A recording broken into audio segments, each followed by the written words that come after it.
Howdy, everyone. This is Sharon for Self-Care You Nuggets. Remember to like and share. Remember to turn on your notifications so that you will know when these self-care nuggets come on because, there's never a set time. And the main reason there's not a set time is because when it comes to life, when life unfolds, we never know what time something's going to happen. We never know when. So the more that we can approach life in that way in real life, then it's almost like it's a treat when we do see something that we really enjoy. So I really do appreciate all of you all who tune in to the Self Care You Nuggets live or on the replay. And also, again, remember to like, remember to share. And I love to hear you all in the comments to see what you have to say. And also for any new ideas for these self-care you nuggets. The other thing is to make sure you subscribe to YouTube. So let's get with it.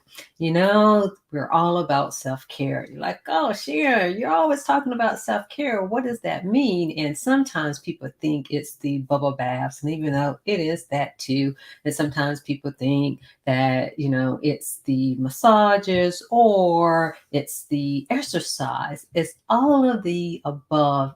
And this is the piece that people kind of forget, is that it also includes what's inside of you or what's not inside of you. How about that? So self-care is to help cultivate what we need inside, what you need inside of yourself. And it really does help when things unfold, but it helps to instill, to put in the things that you need when things unfold.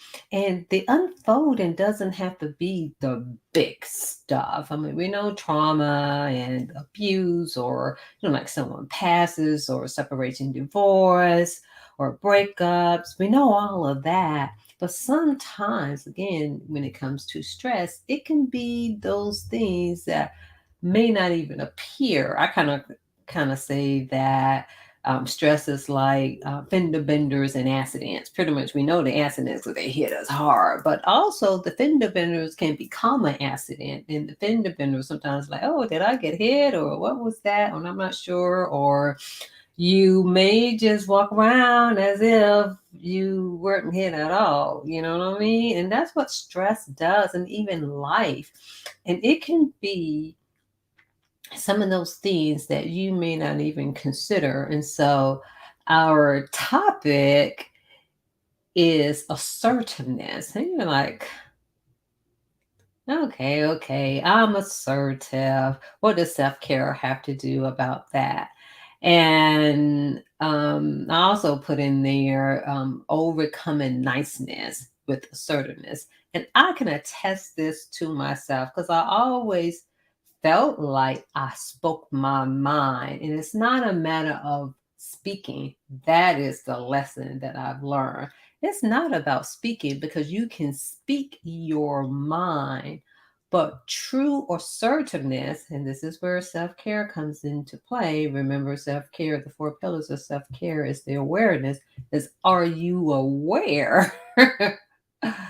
That maybe you're not assertive as you are, because assertiveness isn't just saying the words or whatever it is that need to be said. It's also in your action, which is the last part of the four pillars of self-care. Remember, the four pillars of self-care is awareness, sitting in silence, deep rest, and movement and action. And so sometimes our own words do not match up with the behaviors, which is the action.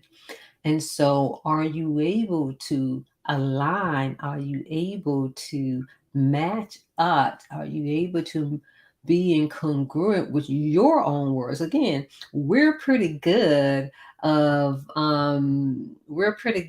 pointing them out, and we can see them so clearly in others, and then others can see it so clearly in us and can point it out, but we're not always able to see them in ourselves. And again, the awareness, this is where that sitting in silence allow us to see ourselves for who we are, the good, the bad, the ugly. Doesn't matter who you are. It doesn't matter how much of a wonderful person that you are.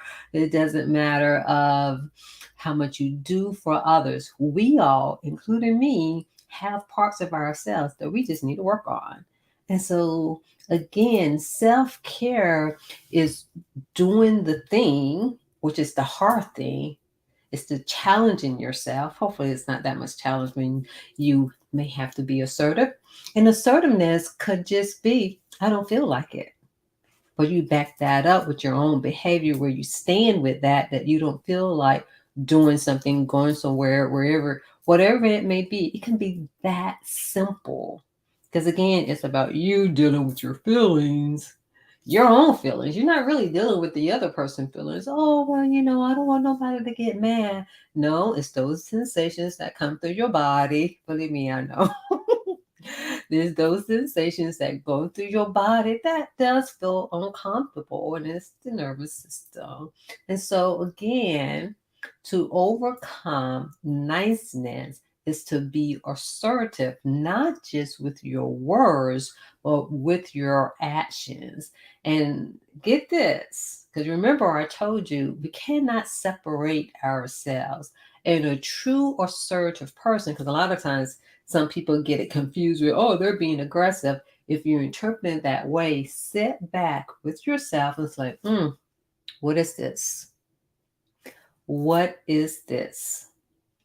Because that has more to do with you, where some kind of way there's some messaging that interprets it as aggression, that interprets it as a threat. Because remember, being assertive is a self-care move because of the fact it can keep you out of danger, but also keep you of overworking yourself, of saying too many yeses where you don't need to say yes for. So this is why everything that you do, especially when it comes to business owners, when it comes to entrepreneurs, anyone in leadership, even as a parent. So if you're a leader, again, it's all of us, but definitely for those of us. And then again, it's kind of like you're the business of yourself. Some people say, oh, well, that's for business owners. You're a leader of yourself. And if you're a parent, you're a leader. Someone's watching you. So how are you teaching those, whether it's, those who you may supervise? Again, you're supervising your children or your grandchildren or your nieces and nephews or whatever that may be. And even for those who are entrepreneurs, even if you're solo, it's for the community that you're building, even if it's not an actual, like physical space or online space. It's pretty much the message. And so how are you overcoming niceness by being assertive? Again, that's a self-care move. And pretty much what I was saying as well is the fact that, again, we cannot separate ourselves. It's like, oh, well, I'm like that at work. I'm not gonna, I'm assertive at work. And I guess you could say there is an energy that may come with it, but it doesn't mean that you leave it at the door in your home life. You don't leave it at the door, because of the fact the more that you practice anything, it becomes a habit. Now, don't get me wrong, there are some people who are really good of using discernment, and that's where you want to be. But it's kind of like you just don't stop doing something because you don't feel like doing it per se. That's the other piece of really becoming success. That's what success is. It's doing the things you don't want to do. You do them anyway. And so, how are you able to assert yourself? Again, it's not just the words that you're saying, it's having your words in action. Because you can go back and like, okay, I'm going to do it, or again, saying yes when you know good and well that you are not able don't have the capacity, the energy, the foresight of completing a task, of doing a favor, or whatever that may be, because you're setting yourself up so different areas in your life where you will not be able to do that. You will not be able. So even though you may think you can assert yourself with your words, but most importantly, are you able to assert yourself with your actions, with your behaviors, so that people will know? Because if not, people just ignore you. They just ignore what you say because they know that your actions are going to be in the opposite.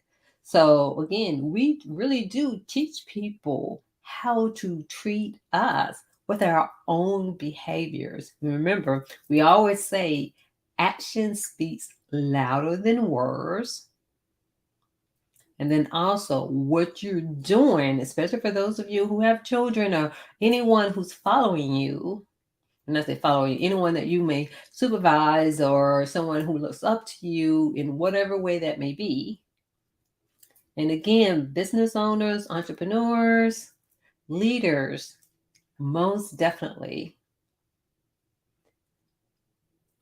And what you do in one place, you're doing in the other.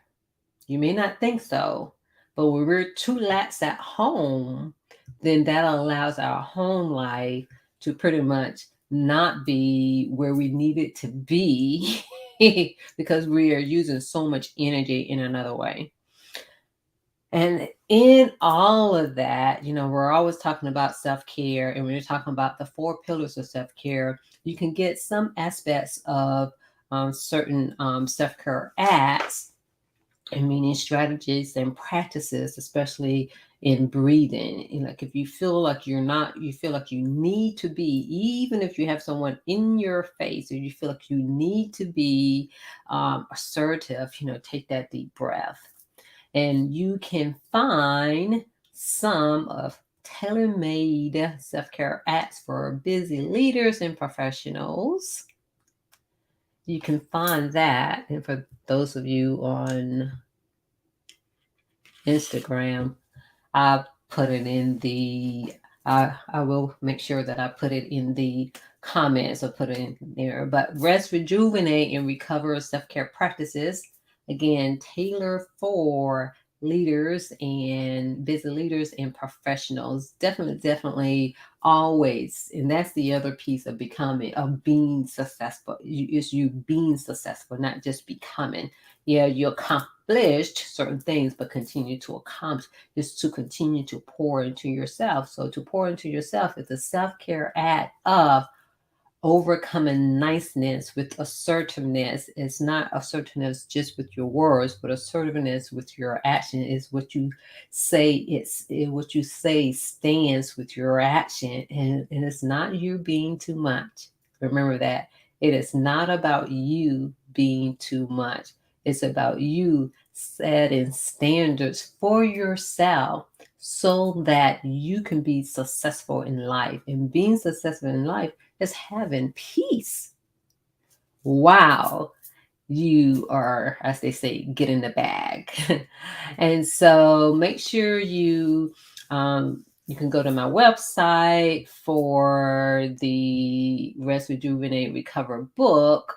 And then you can go to bit.ly, and that's https and the bit.ly is bit.ly, and then RR practices. So what RRR practices do you have in your self-care, in your self-care routine? Well, shall I say ritual, because being intentional about that. Because in order to be successful in life, it's the things that you do for yourself, with yourself, and through yourself that's going to manifest itself out into the world. Because what's the use, should I say, of having all of the financial wealth if you're sick and you're not happy, or you're not living in joy and you're not healthy? So it all plays a part, because you get to choose where you want your money to be and go. So